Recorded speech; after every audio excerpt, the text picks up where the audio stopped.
group that we eventually selected our next AD from. This was, and we knew going into this was a coveted job, and certainly the interest in the position showed it. We used Parker Executive Search, and they did an outstanding job for us of guiding us through this process and getting us to this point today.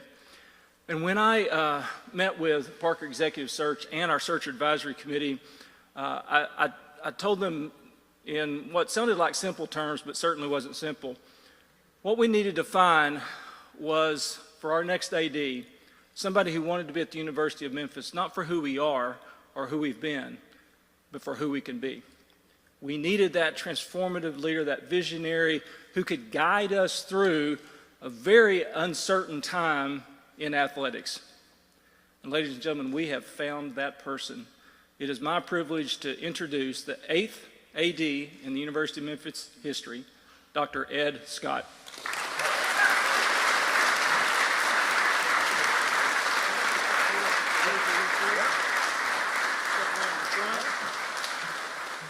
There we go.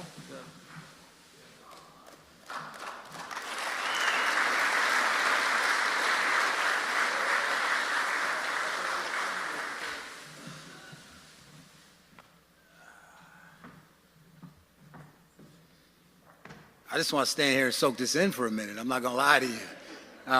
You know, you don't get this chance too often in your lifetime to have your dream come true.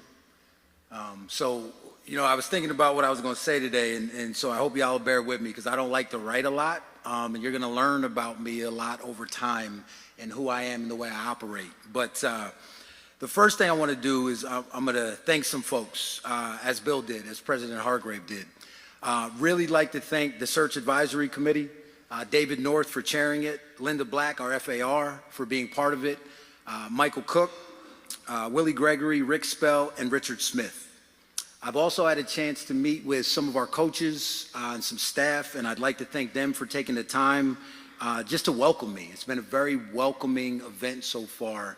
It's been 48 hours, really, since this whole thing has occurred, from the time I got the offer to press conference. I think literally 48 hours. The Board of Trustees, and especially the Executive Committee, our chair, Mr. Cato Johnson, he's a special guy, and I know he's connected to this community, and I really look forward to working with him. Doug Edwards, Dave North, who were part of that process. So Dave had double duty. And Dave has a special place in my heart and my family's heart because he made sure that we traveled really well. And so I'm indebted to Dave already. I think he did that on purpose, if I'm not mistaken.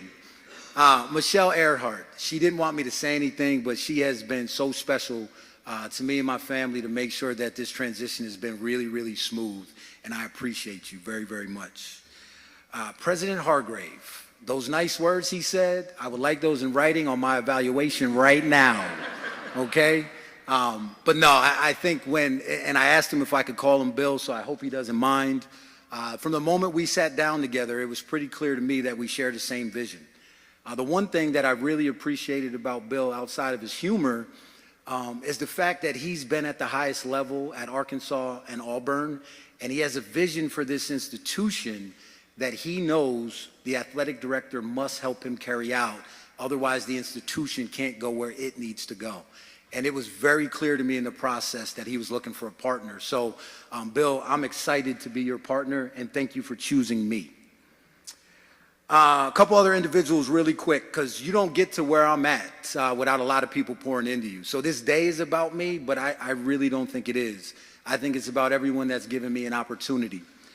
David Wilson, the president at Morgan State, hired me to be his AD when I was 36 years old. I thought I was ready, and when I got that job, I wasn't sure I was ready on the first day. But I'm indebted to Dr. Wilson. Carla Williams, first ever African-American female to run a Power 5. If you want to see a person who has humility, strength, and grace, you should spend some time with Carla Williams. She is one of the best people I've ever been around. To my buddies who are here, Chris Grant and Kevin Barefoot, I had to give them a shout out. They got on a plane and got here today to support me. They will be dissecting every word I say and beat me up on the way home. They're going to get me good. And then most importantly, to my wife and to my daughter. They're right here in the front row, so if the cameras could get them, I would really appreciate y'all for that. My wife and I, we've been doing this together for 17 years, man. She's been on this journey with me when we didn't have much at all. And I sold her a vision, much like I'm gonna sell a lot of y'all. And she believed in me. She believed in that vision, and she's never wavered. There's been some tough days, I'm sure, for her, but she's never wavered, and she's been with me the entire time. And to my daughter, you're why I do this. You're why Daddy's always away, because I want your future to be better than the one I had when I was your age. And so I love you. All right. Oh, thank you.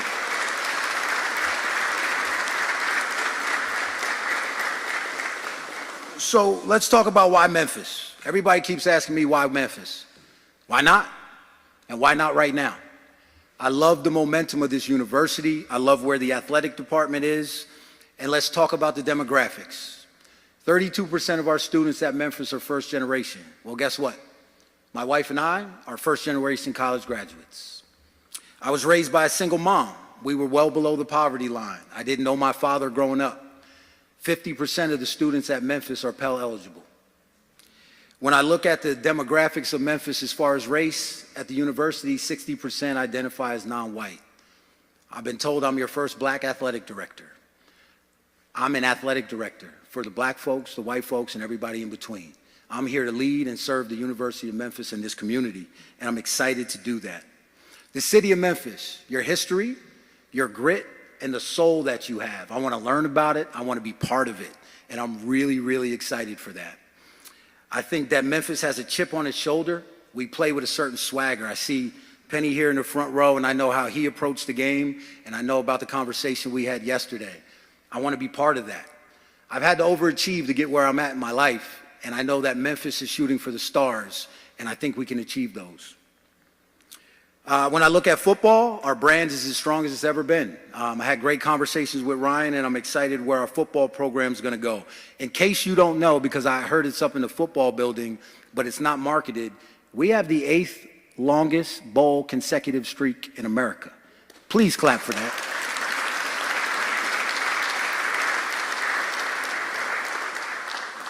And our men's basketball program under Penny's leadership has won on average 21 games a year. I'm coming from Virginia. Please give him some love. I'm coming from Virginia, so I know good basketball. And I said this to Penny yesterday, and he knows what I'm about to say right now. Tony Bennett is the ultimate competitor. So I know him and Carla have our return game marked on that calendar, and I can't wait to walk in there as a Memphis Tiger. And to our Olympic sports, right? We're poised for success. I expect that we're going to have comprehensive success, and we're going to be at the top of the American Athletic Conference. Because if we do that, it's going to answer the question I'm about to get in that room in a few minutes. What conference are we going to go to? We have to take care of ourselves first and put ourselves in position to be successful. If we do that, we will get into the conference of our choice. All right, under my leadership, everyone's going to want to know, what is my plan? We're going to do 3 things. Number 1, we're going to lead boldly. This is a time of change in college athletics. So what does that mean? That means we're going to lean into it. We're not going to be afraid to be innovative. Student athletes, if you can hear me, I want you to hold me accountable on this. We're going to be student athlete centered. And every decision we make is going to have the student athlete in our hearts and in our minds, because that's why we're here. I believe in educating 18 to 22-year-old young people, and I will not waver in that. For the city of Memphis and the university, we're going to instill spirit, pride, and loyalty through our athletic programs. Everyone's asking about what we're going to face. We know about NIL, we know about the House case, and we know about realignment. I found out I got to run a coaching search, so I'm going to be looking for a softball coach. If you have some names, do me a favor. Don't send them yet, because my inbox is full. Okay, so please hold them, and I'll let you know when to send them at the appropriate time. Stadium renovation. I already got hit up by that in the meet and greet, and so I know that's a big deal for us, and I can't wait to dig in. And to Jeff Crane, the interim athletic director, it's still his show until I get here. I look forward to working with him, because I hear that he's got a really good aptitude for the stadium, and he's somebody I'm looking forward to partner with on that project. Revenue generation, everybody wants to know about it. If you don't know about college athletics, there are 5 buckets. Student fees are fixed, conference distributions are fixed. So what does that tell us? We got to sell more tickets, we got to fundraise, and I already met with our folks from Learfield. We need to increase our sponsorships and multimedia rights. So what I'm going to do now, I'm going to try to conclude because I don't want to be up here too long. I'm going to tell you a story, and this will tell you about my values. Every day when I take Tia to school, and she's the only one who knows what I'm going to say, but every day when I take Tia to school, I ask her 5 questions as we walk down the hallway, right? And the first question is this: Tia, what do we do every day? We get 1% better, Daddy. That means that we're going to have a growth mindset as an institution, as President Hargrave has, as an athletic department. We have to be better today than we were yesterday, and we damn sure have to be better tomorrow than we are today. Question number 2, who are we nice to, Tia? Mommy.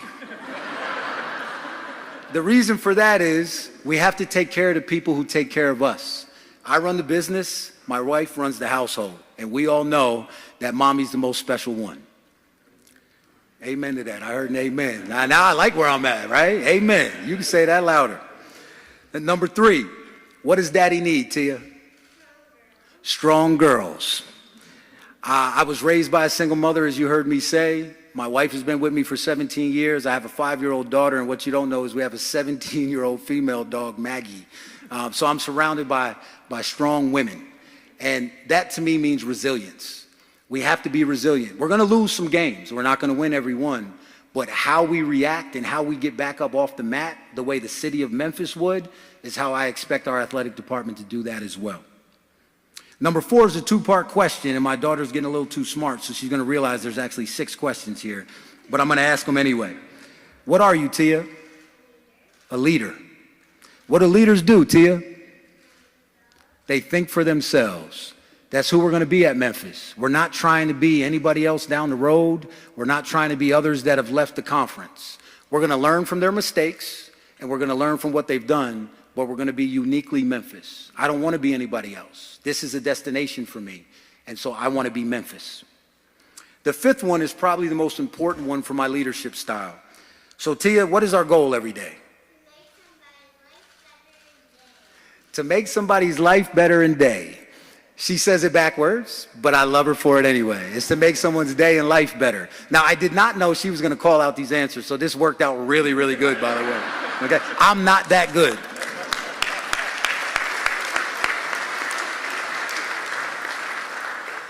And what that means is we will be of service. We will be of service to this university. We will be of service to this community. And so the last thing that I have to say is this. I chose to be here. I had a great job at the University of Virginia. Dr. Hargrave chose me. Cato chose me. I am now representing the 901. And Memphis, we're going to need you to stand up. I'm going to call on you early. I'm going to call on you often, but when we call, we need you to come running. We cannot do this alone. So Memphis, we're going to stand up together and we're going to be proud, okay? So with that said, go Tigers, go.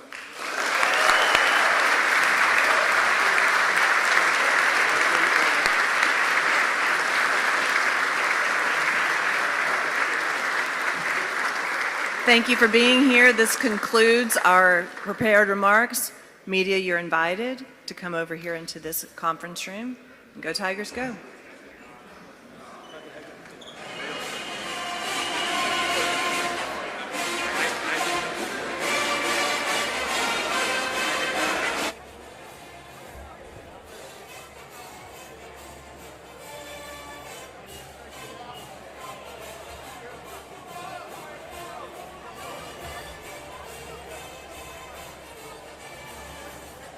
Hey guys, take your time getting over there. I'll let Scott know when you guys are ready, okay?